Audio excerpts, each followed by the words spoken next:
Саба дулкыннары телевидениесында атна информацион программасын башлыйбыз. Хәерле кич, исәнмесез? Безнең бүгенге чыгарылышта дин әһелләре демографик вазгыятның торышы хакында фикер алышты. Легендар урманчы Нургали Миңнеханов истәлегенә үтүче теннис ярышына старт бирелде. Армия сафларына язгы чакырылыш кампаниясы башланырга санаулы көннәр калып бара. Шунысы куанычлы. Армияга барудан качып йөрүчеләр саны елдан-ел кими. Егетләребез хәрби бурычын вакытында кайтаруны өстен күрә башлады. Шушы көннәрдә генә районыбызга Татарстан Республикасы хәрби комиссары генерал-майор Сергей Погодин һәм Татарстан Республикасында кеше хукуклары буенча вәкаләтле вәкил Сәрия Сабурская эшлекле очрашуга килде.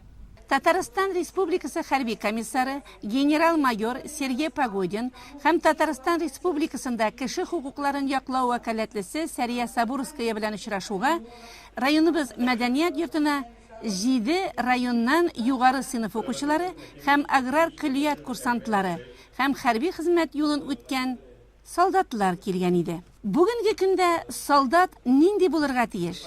Хәрби хезмәткә әзерлек, үз хукукларыңны яклый белү, нинди часта хезмәт итәргә телисең һәм башка сорауларга җавапларны Сергей Погодин чыгышыннан табарга була иде.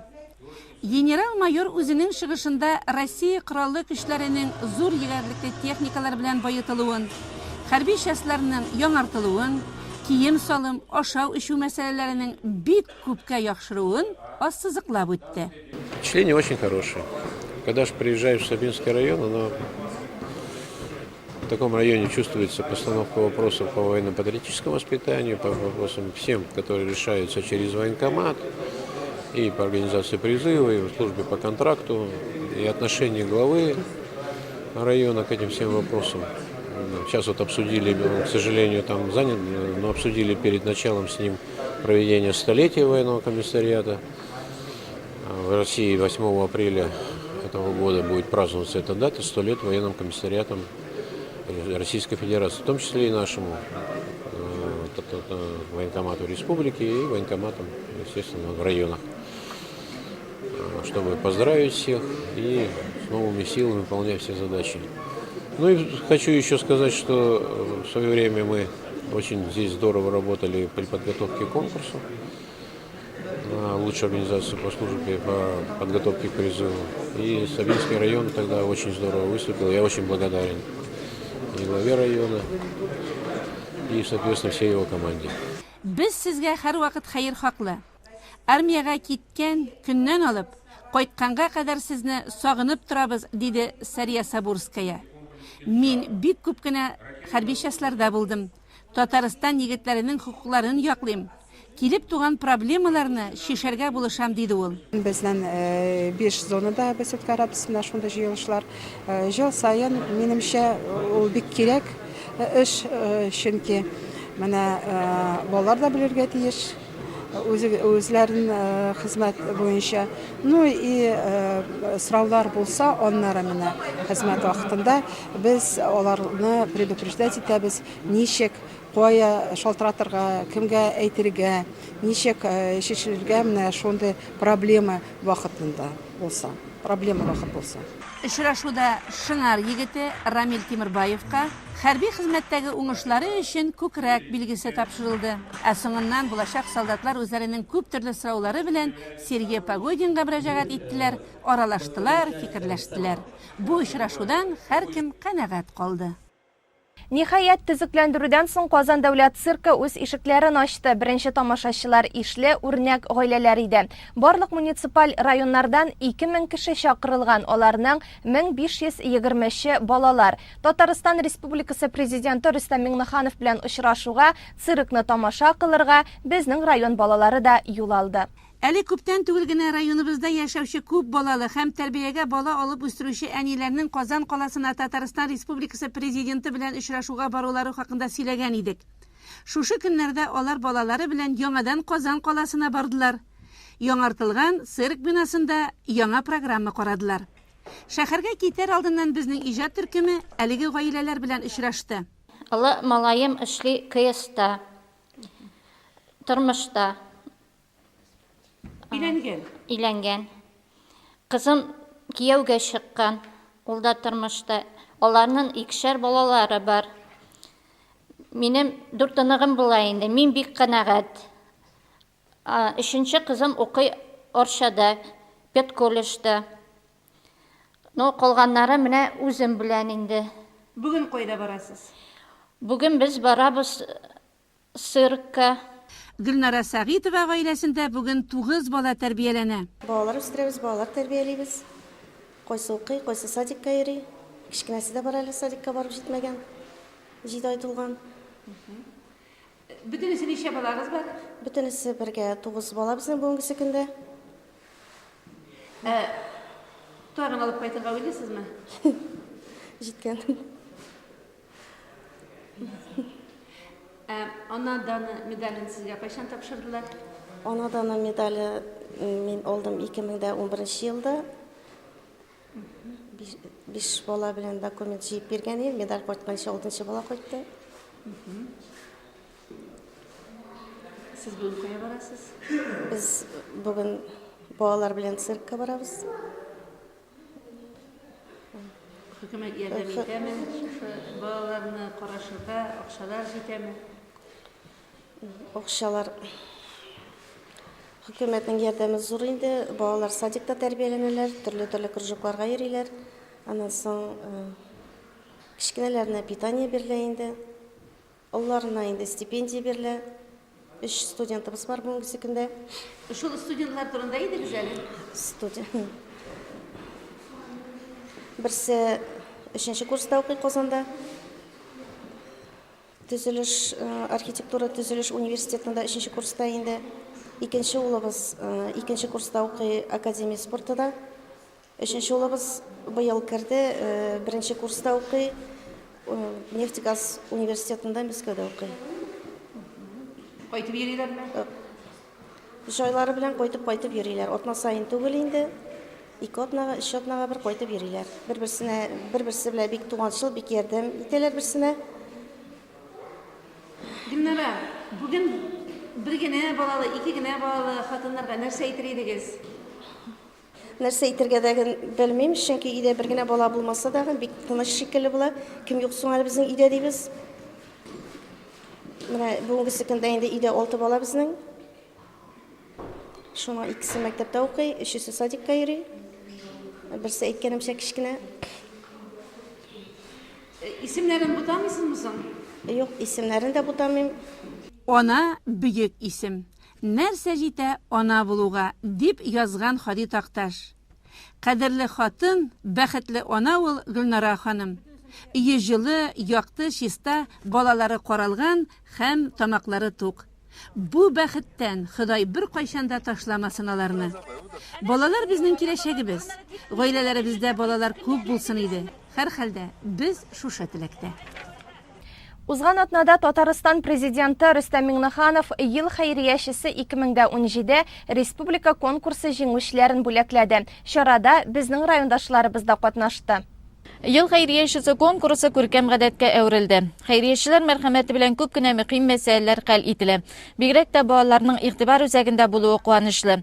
Гөлнара Шикабиева Саба гимназиясендә 20 елдан артык социаль педагог булып эшли һәм авыр тормыш хәлендә калган гаиләләргә ярдәм төрле яклап булырга тиеш дип саный. Минем педагогик хезмәтемдә хәйриячелек юнәлеше бар. Конкурс, мохтаҗ, авыр тормыш хәлендә калган балаларны, гаиләләрне барлау, аларны яклау, аларга ярдәм итү максатыннан эшләнгән. Үземнең эшләгән эшләремне барлап, мин дә конкурста катнашырга булдым. Безнең гимназиядә ярдәмгә мохтаҗ балалар бар. Безнең максатыбыз аларны һәр яклап яклау, аларның шәхесләрен үстерү, җәмгыятькә кирәкле һәм игелекле кешеләр итеп тәрбияләү. Балаларга кылган яхшылыклар ул кемдер кушкан өчен түгел, йөрәк кушканга эшлисең. Авыр тормыш хәлендә калган гаиләләрне белергә кирәк, барларга кирәк. Балалар арасында ул нык күзгә ташлана. Президент белән очрашуга лесхоз бистәсендә яшәүче Эльвира һәм Ильяс Кашаповлар гаиләсе дә барды. Әлеге гаиләдә 5 бала үсә. Эльвирага 2017 елда ана даны медале дә тапшырылган. Бәйрәмгә баруга алар барсы да шат кына. Казанга инде менә Соня апа әйткәч бик сөендем. Анда инде башта каушап та калдым. Көтмәгән идек. Аллага шөкер, инде менә 2 ел элек барган идек. Безнең Казанга шатып алып барганнар. Но игезәкләремә 6 яшь тулмагач, алар андый нигә эләкмәделәр. Вот нигә алып барганнар безнең шуңа инде балаларым дагы Казан күреп кайта икән дип бик сөендем. Рәхмәт. Нәрсәңә әйткәндә, мин өйдә торганда иртүк чыгып китәм, кич кайтам. Дигән шикелле. Балаларны ой сәгатьтә күрми дә калам, йоклап калалар. Йоклап башы, кайтканда йоклап калган, йоклыйлар инде. Аннары чакырылучылар Казан шәһәренә юл тотты. Алар аннан яңа фикерләр, матур тәэсирләр белән кайтканнардыр дип ышанасы килә. Атна информацион программасы кысаларында урын алачак чираттагы сюжет Шәүкәт Бектимиров исемендәге район мәдәният йортында ел укытучысы 2018 һөнәри осталык конкурсында җиңүчеләрне һәм лауреатларны тәбрикләү тантанасыннан әзерләнде. Шушы көннәрдә район мәдәният йортында ел укытучысы 2018 бәйгесенең йомгаклау тантанасы үтте. Бу конкурсның безнең бүген нәтиҗә ясау көне булып тора инде. Шуннан да ел сайын бу конкурс үткәрелә. Ул район күләмендә үткәрелә, республик күләмендә дә үткәрелә. Мондый конкурслар бу инде иҗади яктан укытучыларны ачу өчен кирәк дип саныйм. Безнең районда ул республикага караганда үзенчәлеклерәк үтә. Без һәрбер фән укытучысына үткәрәбез. Һәрбер фән буенча урын чыгарабыз. Шулай ук яшь укытучыларга безнең аерым номинациядә үтә. Өстәмә белем бирү педагогларына аерым. Шулай ук инде балалар бакчасы тәрбиячеләренә һәм дә бүтән җирләрдән аермалы буларак инде директор урынбасарлары, безнең укыту һәм тәрбия буенча директор урынбасарларына да аерым номинация буенча шушы конкурслар уза. Билгеле, монда безнең берничә этаптан үтә бу конкурслар һәм инде укытучылар моңа әзерлек белән килеп, моны иң яхшылары дигәннәргә без урын билгеләп, бүген инде шуларны бүләкләп китәбез. Тамаша залына районыбызның төрле мәктәпләреннән укытучылар җыелган. Киләчәккә белемле һәм акыллы балалар тәрбияләү нәкъ менә алар кулында. Саба муниципаль районы башлыгы Рәис Нургалиевич Миннаханов үз фәне буенча җиңүчеләрне кайнар тәбрикләп, аларга бүләкләр һәм чәчәк бәйләмнәре тапшырды. Җиңүчеләрнең һәммәсе дә шат. Ел укытучысы конкурсында катнаштым һәм үземнең номинациядә иң яхшы тарих укытучысы һәм җәмгыять укытучысы булып танылдым. Һәм мин моның белән бик горурланам. Чөнки минем коллегалар минем эшләгәнемне югары бәяләгәннәренә. Иң беренче чиратта мин рәхмәт әйтәсем килә үземнең коллективыма һәм үземнең җитәкчемә. Аларның теләктәшлегеннән башка мондый нәтиҗәгә ирешеп булмый. Һәм шулай ук инде методистларга да рәхмәтем бик зур. Димәк, миңа алар ярдәм итә алганнар, дөрес юнәлеш биргәннәр. Мин аларга бик зур рәхмәтле. Мин бик сөенәм. Мин 2 номинация буенча инде бүген иң яхшы татар теле әдәбияты һәм татар теле һәм әдәбият укытучысы һәм иң яхшы завуч номинациясында мин җиңүче. 2 номинация буенча Сандаган иң беренче чиратта укытучы инде ул үз һөнәренең остасы булырга тиеш һәм кызыксындырып укыта белергә тиеш. Мин инглиз теле буенча катнаштым һәм шушы номинациядә инде җиңү яуладым. Ачык дәрес бирдек, мастер-класс. Дәрескә бик ныклап әзерләнергә туры килде. Ел укытучысы 2018 тантанасыннан соң укытучылар хөрмәтенә Саба районы үзешчәннәре катнашында зур концерт булды.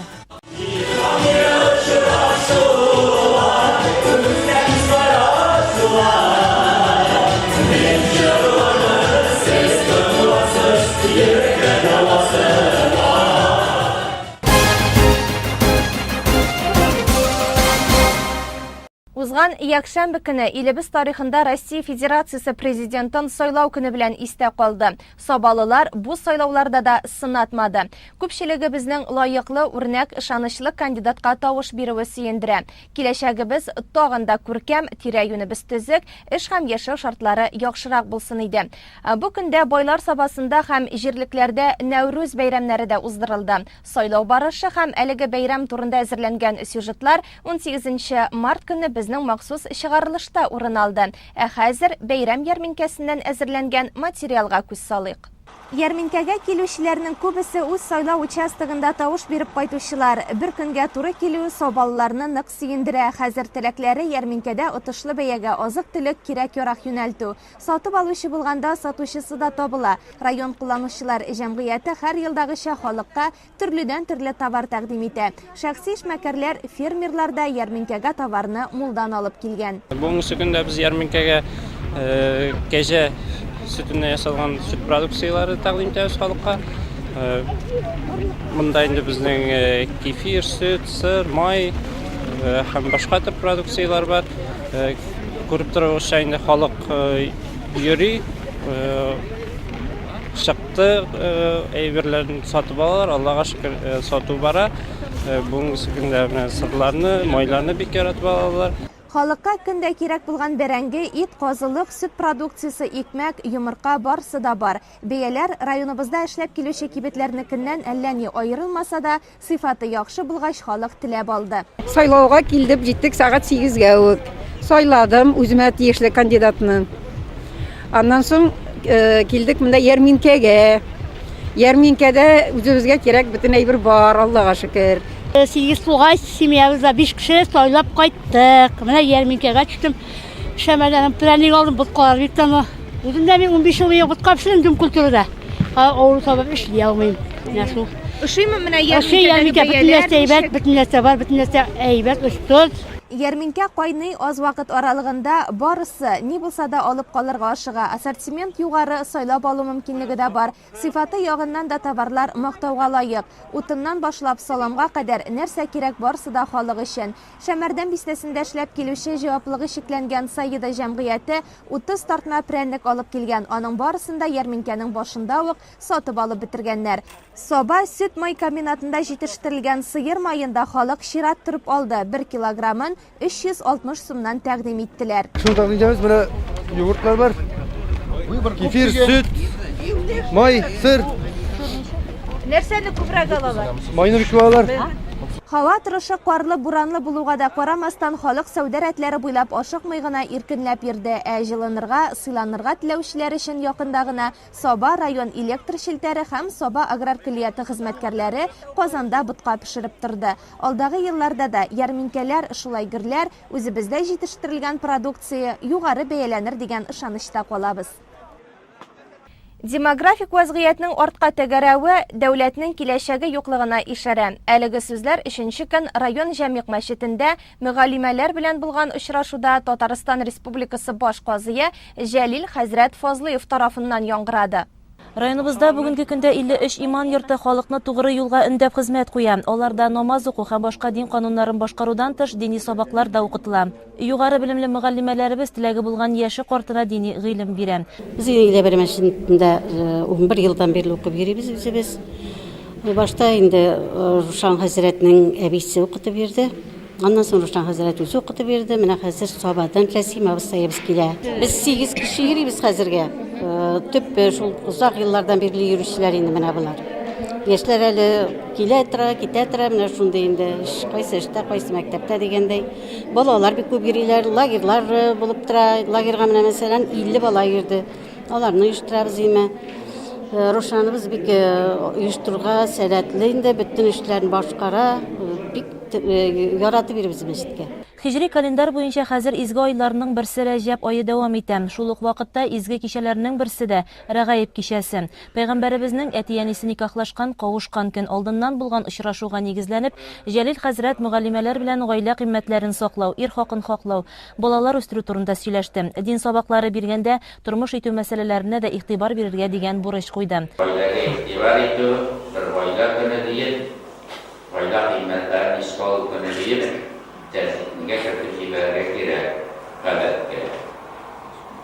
Мәчетләребездә сөйләгәндә дә, Шуңа вакытында да, шушы гаилә турысында бүген безнең иң авырткан җиребез шушы гаилә. Баш казый фикеренчә, киләчәгебез яхшы булсын өчен гаиләләрдә мөмкин кадәр күбрәк балалар үстерергә кирәк. Чөнки җәмгыятьтә башкарылган эшләр нәкъ менә киләчәк буын өчен эшләнә, диде ул. Гаиләләр таркалу мәсьәләсендә эш алып бару зарурлыгына да басым ясады. Бу хакта үз фикерләрен Татарстан Республикасы мөфтие урынбасары, Мәрҗани мәчете имам-хатибы Мансур хәзрәт Җәләлетдинов, Саба муниципаль районы башлыгы урынбасары Расих Закирҗанов та җиткерде. Шулай ук мөгаллимәләр очрашуында Теләче районы имам-мөхтәсибе, республиканың төньяк районнары казые Исмәгыйль хәзрәт, Саба районында дин эшләре буенча куратор, аппарат җитәкчесе Марат Каримов та катнашты. Көннең икенче яртысында Саба җәмигъ мәчетендә республиканың төньяк районнары казиятләре вәкилләре үзара тәҗрибә уртаклашуга багышланган очрашуда катнашты. Биредә районнарда дини гыйлем тарату, дини чаралар үткәрү, гомумән дини юнәлештә башкарылган эшләр турында хисап тотты алар.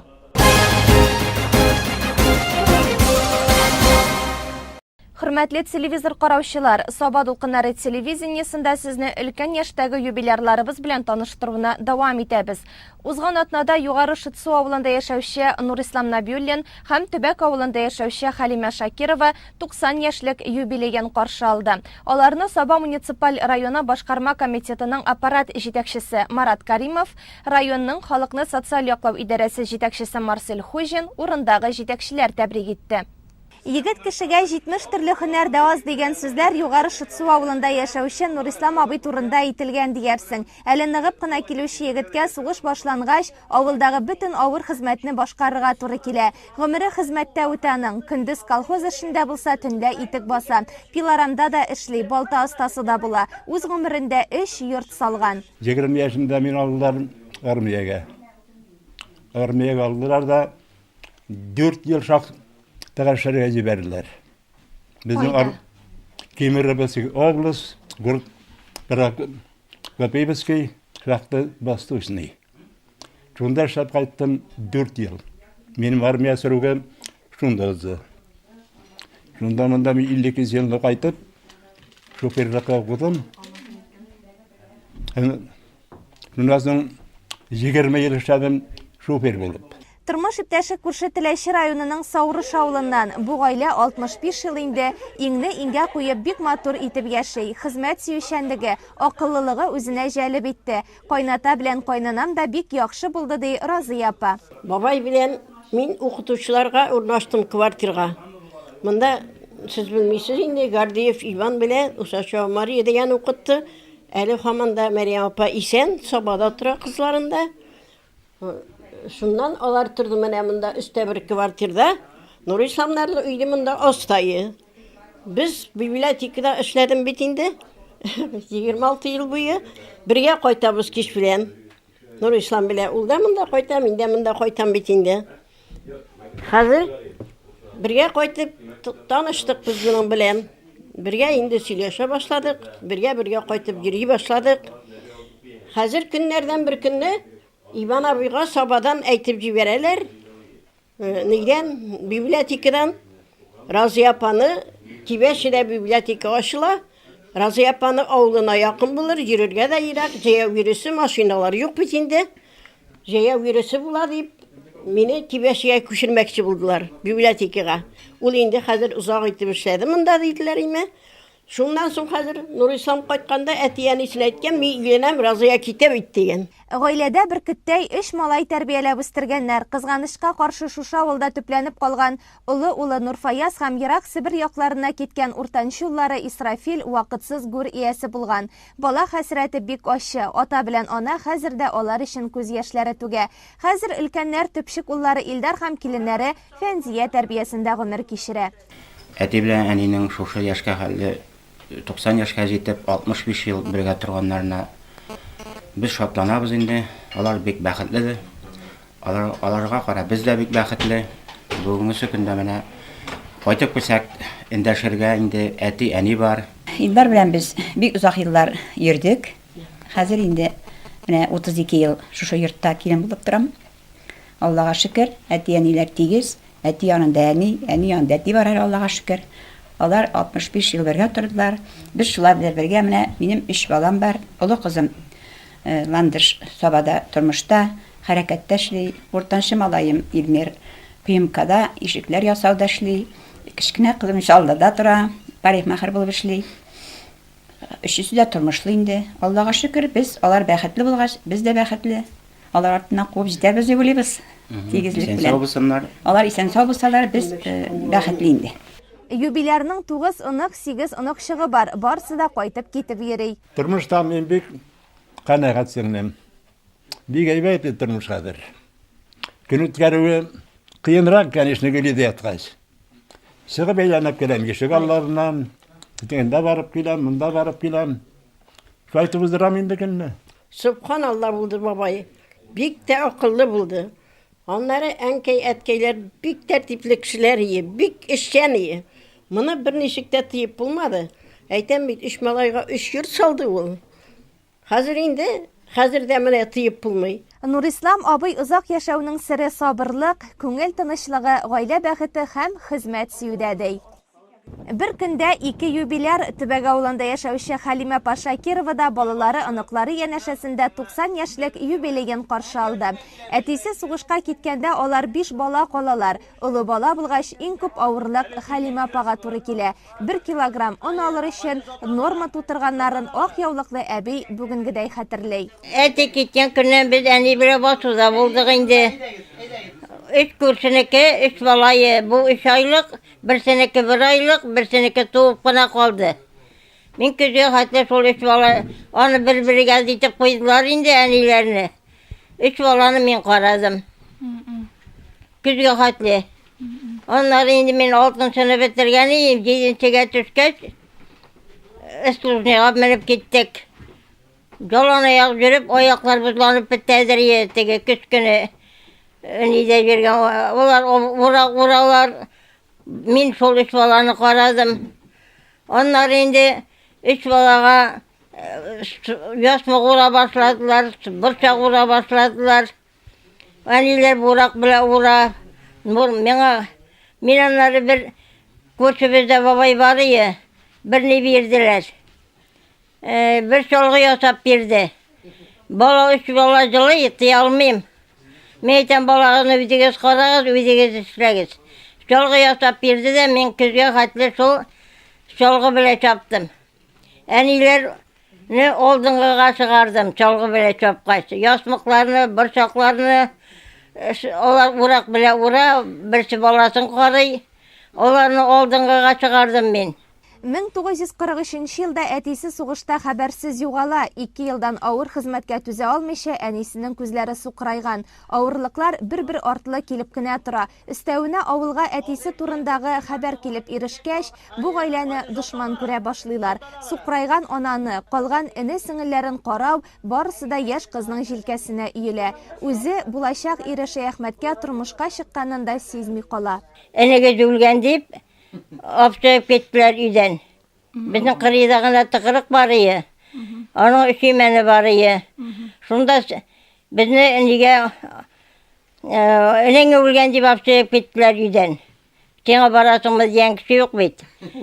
Uрлап алдылар инде сезне. Meni şol önüne ölgen deyip kına apçaktılar. Хәлимә апа 6 бала анасы, кызганычка каршы бер кызы бакыйлыкка күчкән. Бүгенге көндә 15 ынык, 12 ынык чыгына сөенеп, мул табынлы, җылы өйдә улы Фиргат һәм килене Гөлсинә тәрбиясендә яши. Аллага шөкер, әйбәт, шуннан бирле менә 36 ел торабыз, кайнана белән бергә. Бергә тату, ул мине хәзер дә өйрәтә инде. Unutmay ул, bütün нәрсәне менә авылда кем кайчан туган, көнен әйтә, елын әйтә, ул миннән хәтерлерәк.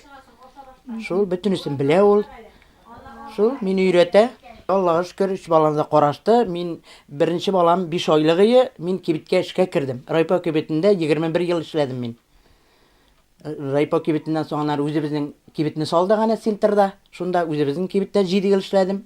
Аннан соң инде менә монда өйдә кайнанам картайгач, фермерский хозяйствобыз бар, җиребез бар, кортыбыз бар, 50 баш кортыбыз бар безнең. Менә былтыр гына үлеп чыктылар инде. 25 башка гына калдылар былтыр, хайран үлделәр.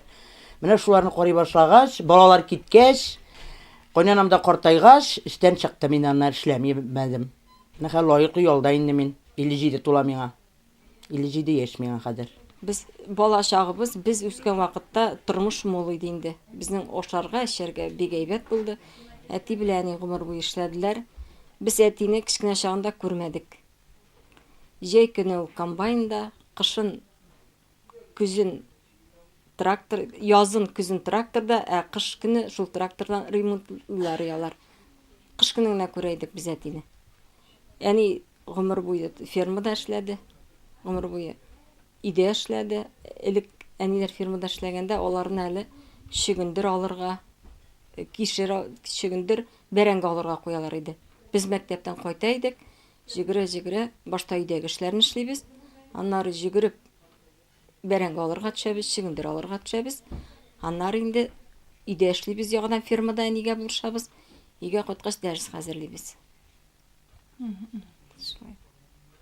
Безгә мин әйттем инде, безгә әни гомер буе эшләгез, эштән курыкмагыз. Әни үзе дә шундый булды.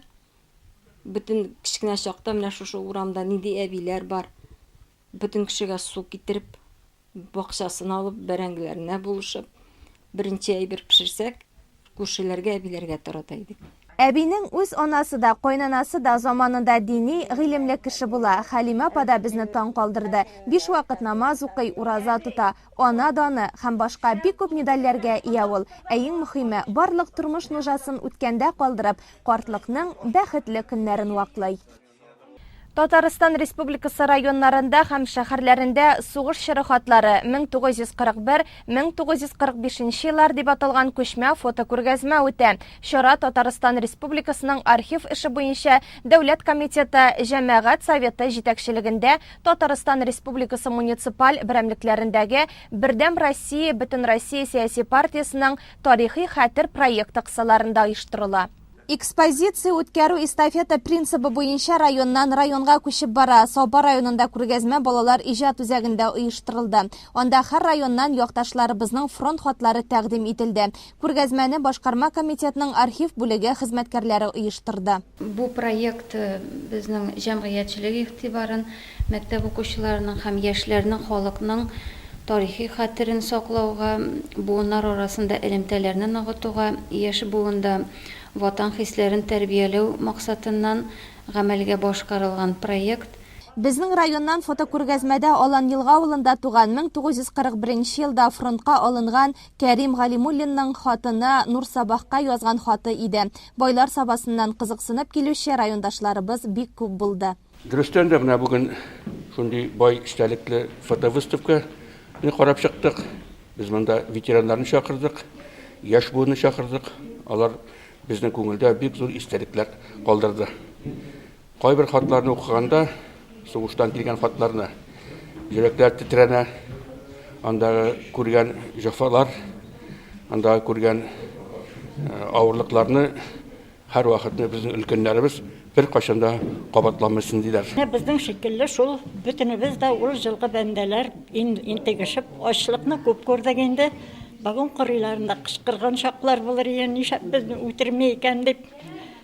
Шундый нужалар күреп яшәдек безнең яшьтәге кешеләр. Бөтенебез дә нужада үскән кешеләрбез. Хөкүмәтебезгә рәхмәт инде, безне Аллаһ Тәгалә яшәтмәсе иде. Безне әз генә рәхәт күрсен дип яшәтә инде. Бу яшькә хәтле без ул күргән нужаларга яшәргә тиеш түгел. Үләт базына аты үлеп, сугыш вакытларында птицалар чиләк күтәреп үләксә итенә җигердек, ашка үләсе килмәде. Ondan кайттык инде, Аллага шөкер, менә бөтенесе дә әйбәт хәзер. Яшьләр хәзер хөкүмәтнең кадерен белеп, сау булып эшләп, рәхәт яшәсеннәр. Бу проект билгеле булганча җәмәгатьчелек игътибарын бигрәк тә мәктәп укучыларының һәм яшьләрнең халыкның тарихи хәтерен саклау зарурлыгы, буыннар арасында элемтәне ныгыту, яшь буында ватанпәрвәрлек хисләрен тәрбияләү максатыннан гамәлгә ашырыла. Кеше 22 март көнне районыбызда РСФСР һәм ТССРның атказанган урманчысы, мактау билгесе һәм Октябрь революциясе орденнары кавалеры Нургали Миңнеханов истәлегенә өстәл теннисы буенча 17-нче Бөтен Россия ачык шәхси команда ярышлары башланды. Турнирда республика районнары һәм Россиянең төрле субъектларыннан килгән 200-дан артык спортчы катнаша. Ярышларда ир-атлар һәм хатын-кызлар арасында ялгыз, шулай ук парлы һәм катнаш разрядларда иң көчлеләрне ачыклыйлар. Монда безнең Татарстаннан 20-гә якын авыл районнары, шәһәрләре килгән. Шулай ук 14-15 Россия төбәкләреннән килгән спортчыларыбыз бар. Безнең шушы 2-3 көн дәвамында шушы спорт комплексында, Килдебек мәктәбендә. Я приехал с города Оренбург, я являюсь мастером спорта. Выступаю за клуб «Факел» «Газпрома» в премьер-лиге. Сколько лет вы уже занимаетесь этим спортом? 12. 12 лет занимаюсь спортом, по 2 тренировки в день. То есть все серьезно. Ярышның тантаналы ачылышында Саба муниципаль районы башлыгы Рәис Миңнеханов, Татарстан Республикасы Яшләр эшләре һәм спорт министрының беренче урынбасары Хәлил Шайхетдинов, район башкарма комитеты җитәкчесе Марат Ишниязов, иганәчеләр һәм башка мәртәбәле кунаклар катнашты.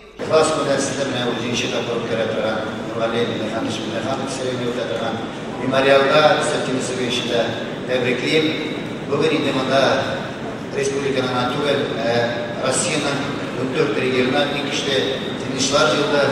Мин ышанам, инде көчле спортчылар җиңел алалар дип. Тантанада Хайом Исамиловка өстәл теннисы буенча Россиянең спорт мастеры исеме бирелде. Татарстан Республикасының 14-нче сәламәтлек авыл спартакиадасында команда зачетында лаеклы беренче урынны яулаган өчен Саба муниципаль районы башлыгы Рәис Миңнехановка кубок белән медаль тапшырылды. 17-нче мемориал Россиянең спорт мастеры исеменә лаек булу өчен квалификация ярышы Татарстан Республикасының җыелма командасына сайлап алу һәм Олимпия уеннары буларак теннисның популярлыгын арттыра. Ярышны исә иң дәрәҗәле судьялар хөкем итә. В этом году у нас соревнования среди сельских районов. В них будет принимать участие у нас команды 15 муниципальных районов Республики Татарстан. На этих соревнованиях принимает участие очень большое количество сильных игроков. То есть у нас около 40 здесь мастеров спорта. Вот. Значит, из первой двадцатки России, то есть у нас у мужчин вроде бы мы смотрели 6 игроков, у женщин 5 игроков. То есть это уровень говорит о том, что очень высокие, сильного уровня спортсмены здесь присутствуют.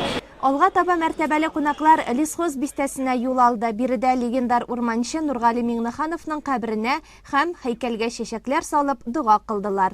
Шулай булды инде, 17 ел элек әти мәрхүм булганнан соң Алимашшага эштәгән кеше бар. Шул бик каты шөгыльләнә иде. Шушы настольный теннис белән оештыру исәпләре белән шөгыльләнде. Шул вакытта бу әти исемен кертеп шушы ярышлар уздырыйга алды. Безнең инде ул вакытта эштәлегенә керергә андай ниләр юк иде. Шул әти бер настольный теннис уйнаган тутта караганы булмагандыр инде. Әти минем бик каты шахмат уйнады. Инде без ул шахмат буенча үзебезнең лесхозда ул шахмат турнирын һәрбенә булдырдык һәм инде бара. Настольный теннисын Ходай шулай кушкандыр инде. Мин бик зур рәхмәт әйтәсем килә аңа. Аннан соң менә шул тренерлар булдыру. Бит әле нәрсәләр иштирам дисәң дә, бина төссәң дә һәрвакыт тренер кирәк. Тренерлар булып, менә бүген көндә Аллаһка шөкер дип әйтергә кирәк. Нәтиҗәләре бар, көннән-көн үсеш бар. Һәм инде беренчедән күп балалар безнең хәрәкәттә. Мин дөресен әйтим, үзем өчен ул исән кебек. Мин аны гел өйгә кергән дә менә ул ахыр вакытта бакчаларда бик күп булды. Инде гел бакчадан чыгар кебек, өйдә теге икенче бүлмәдән чыгар кебек. То есть менә читәйтем соң шуның белән бергә тормыш итә. Теннис ярышының ябылу тантанасы һәм җиңүчеләрне бүләкләү иртәгә 24 март көнне 14 сәгатьтә булачак.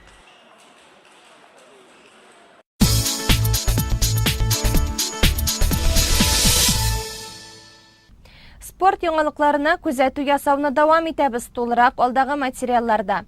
Районыбызда соңгы елларда чаңгы спортын үстерү буенча бик күп эшләнә. Ярышлар, эстафеталар үткәрелә. Лесхоз бистәсенең урман буендагы чаңгы трассасы чаңгыда йөрергә яратучыларны һәрвакыт үзенә тартып тора. Кыш буе биредән кеше өзелми. Трасса яктыртылганлыктан кичләрен дә, хәтта караңгыда да шуарга мөмкин. Чаңгы ярышлары бу трассада еш уза. Әле шушы көннәрдә генә лесхоз урман хуҗалыгы, лесхоздагы оешма учреждение предприятие эшчеләре арасында бәйге үтте. Бүген минем бабай исеменә багышлап ярыш үтә, шаңгы ярышы. Бу ярыш беренче тапкыр үтмәй, шайтырып һәр елны үткәрәбез матурлап. Нургали ага исән вакытта бу җирләрне шаңгы киеп күпме тапкырлар урагандыр. Легендар урманчы истәлегенә ярышлар уздыру лесхозда яшәүчеләрнең күңел халәтен аңлата. Шаңгы ярышын популярлаштыру һәм инде бөтен кешене шаңгыга тарту. Соңыннан җиңүчеләргә бүләкләр һәм мактау кәгазьләре тапшырылды. 17 март көне Сабадагы шаңгы трассасында Саба шаңгы 18 масса күләм шаңгы ярышлары булып узды. Масса күләм узыш 1800 метр тәшкил итте. Хатын-кызлар 10 чакрымга, ир-атлар 18 чакрым арага үзара көч сынашты. Яшь категориясе 16 яшьтән алып 60 яшьтән өлкәнрәкләргә кадәр иде. Ярышларны ачу тантанасында шулай ук җиңүчеләрне һәм призерларны тәбрикләүдә Саба муниципаль районы башлыгы Рәис Миннеханов катнашты. Иң элек 1-нче сыйныфтан алып 11-нче сыйныфка кадәр мәктәп укучылары дистанция үттеләр. Алар арасында Фаил Гарипов, Галия Шарифуллина, Салават Галиев, Сабина Хабирова, Рамил Шакиров һәм Рамиля Сәүбановалар үз яшь категорияләрендә җиңүчеләр булып танылдылар. 1800 метр һәм 10 чакрымлы дистанциядә узышып, хатын-кызлар арасында җиңүгә Язилә Галләметдинова, Алиса Хабирова, Рауя Фасхетдинова, 1800 метр һәм 18 чакрымлы дистанциядә ир-егетләрдән Хуҗин Рамил, Данил Ганиев, Рушан Алякимов, Альберт Миннебаев һәм Әмин Миннугуловлар иреште. Атна информацион программасы шуның белән тамам. Кыска вакытлы реклама чыгарылышыннан соң җирле бүләк тапшыруы урын алачак.